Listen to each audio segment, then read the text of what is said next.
Приветствую вас! Наверное, большинство людей застало еще советские автобусы, такие как ПАЗ, ЛиАЗ и Карус. И замечали ли вы, считавшийся бы сегодня странным, но в то время вполне нормальным явлением, эдакий тюнинг, оплетка рулевого колеса автобуса? Некоторые люди и до сих пор не знают, для чего водители обматывали руль. И главное, где они брали эту оплетку. Сначала можно подумать, что это для красоты. Ведь каждый водитель автобуса обустраивал свое место как мог. Самым распространенным была футбольная атрибутика и значки на занавесках. Но что их всех объединяло, так это руль, обмотанный пластиковой оплеткой. Но иногда попадались автобусы, у которых руль был без оплетки. Да и на новеньких автобусах, которые сошли с конвейера, руль был тоже тонкий и неудобный. Следовательно, оплетка руля – дело рук самих водителей. Но в чем секрет этой оплетки? А весь секрет заключался не только в эстетике, но и в практичности. В Советском Союзе производители автобусов не сильно переживали о комфорте водителей. Как и все остальное, выпускалось под один стандарт.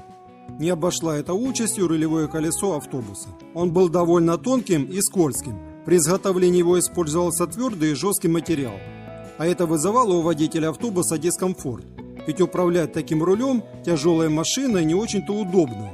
Вот и пришла на помощь водительская мудрость. При помощи ленты хоть немного, но увеличить диаметр руля. Но где тогда они ее доставали? Ведь ее купить было невозможно в свободной продаже. И тут опять пришла на помощь водительская мудрость. Оказывается, все автобусы имели декоративную отделку как снаружи, так и внутри. Их называли еще молдингами.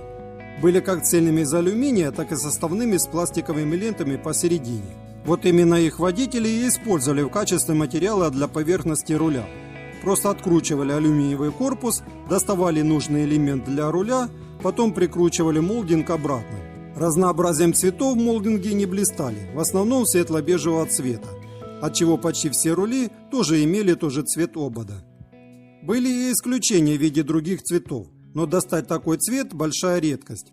Примечательно, что такой декор встречался только в отечественных машинах. Например, в венгерских Икарусах такого обмотанного руля не увидишь.